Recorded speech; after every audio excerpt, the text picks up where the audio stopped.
As the coronavirus pandemic grinds much of the U.S. economy to a halt, it is also playing havoc with the American democratic process during a national election year. Primary contests have been delayed or disrupted, with in-person polling places closed and absentee balloting processes thrown into doubt. Politicians have engaged in contentious fights over the electoral process in legislatures and the courts. In November, voters are scheduled to head to the polls to select the next president, much of Congress and thousands of state government candidates. But what could Election Day look like, or if it will even be held on schedule, is very much the subject of debate. Here are answers to some key questions. A total of 15 states have delayed their presidential primaries at this point, with most pushing them back until at least June. That presents the pressing question of whether the presidential election in November itself could be delayed. Under a law dating back to 1845, the U.S. presidential election is slated for the Tuesday after the first Monday of November every 4 years, the 3rd of November in 2020. It would take an act of Congress, approved by majorities in the Democratic-controlled House of Representatives and the Republican-controlled Senate, to change that. The prospect of a bipartisan legislative consensus signing off on any delay is unlikely in the extreme. What's more, even if the voting day were changed, the U.S. Constitution mandates that a presidential administration only last 4 years. In other words, Donald Trump's first term will expire at noon on the 20th of January 2021, one way or another. He might get another 4 years if he's re-elected. He could be replaced by Democrat Joe Biden if he's defeated. But the clock is ticking down, and a postponed vote won't stop it. If there hasn't been an election before the scheduled inauguration day, the presidential line of succession kicks in. Second up is Vice President Mike Pence, and given that his term in office also ends on that day, he's in the same boat as the president. Next in line is the Speaker of the House, currently Democrat Nancy Pelosi, but her 2-year term is up at the end of December.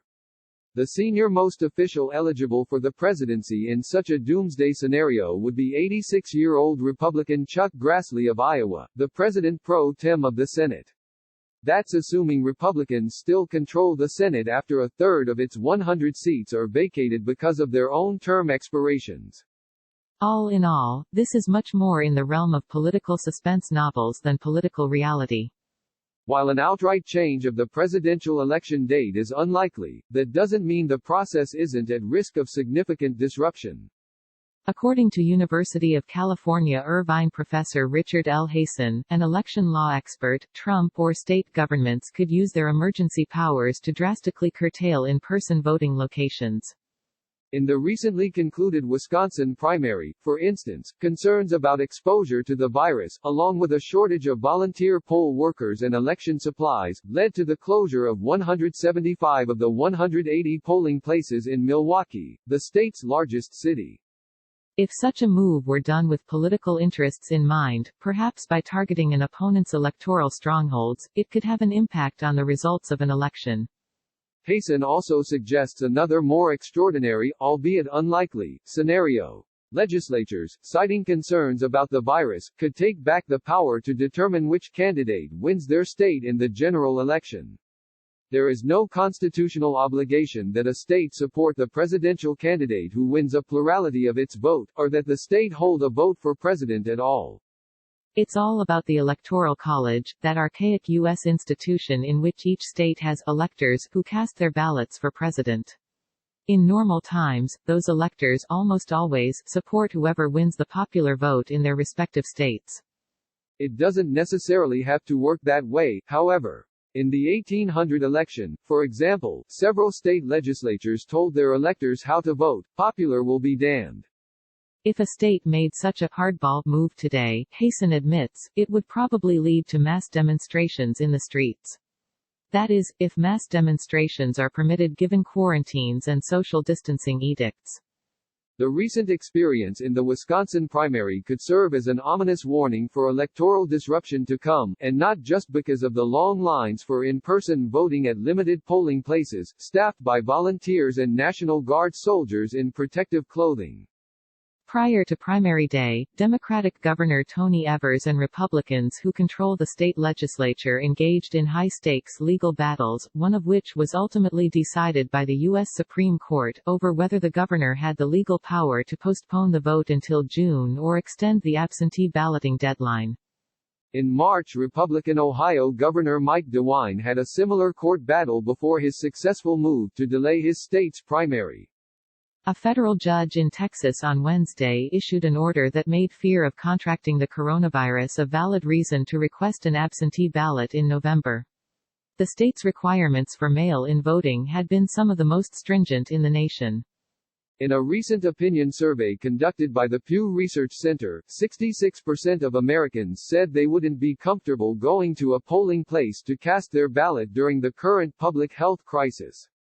Such concerns have increased pressure on states to expand the availability of mail-in ballots for all voters in order to minimize the risk of viral exposure from in-person voting. While every state provides for some form of remote voting, the requirements to qualify vary greatly.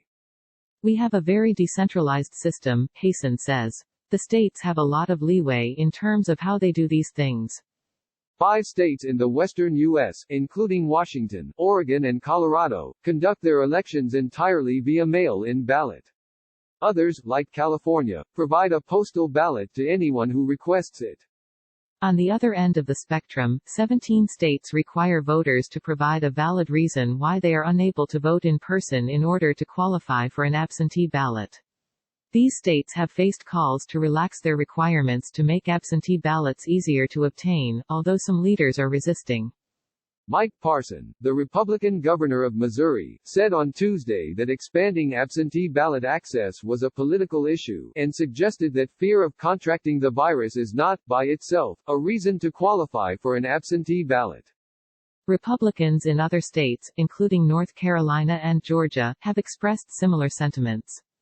Congress could step in and mandate that states provide some minimum level of absentee balloting or mail voting system in national elections, but given the existing partisan gridlock at the U.S. Capitol, chances of that are slim. No, given the intense polarization of modern politics, it shouldn't be surprising that whether, and how, to alter the way elections are conducted during a pandemic have become an increasingly contentious debate. Donald Trump himself has weighed in against expanded mail-in voting, saying that it is more susceptible to fraud. He also has suggested that increased turnout from easing balloting restrictions could harm Republican candidates. They had levels of voting, that if you ever agreed to it, you'd never have a Republican elected in this country again, he said in a recent Fox News interview. But the evidence that conservatives are hurt more by mail-in voting is mixed, as Republicans frequently cast absentee ballots in greater numbers than Democrats. The coronavirus outbreak is affecting every aspect of American life. While Trump and other politicians are pushing for life to return to some semblance of normalcy, there's no guarantee all will be well by June, when many states have rescheduled their primary votes, the August party conventions, the October scheduled presidential debates or even November's election day. In normal times, the months ahead would mark a drumbeat of national political interest and activity that grows to an election day crescendo.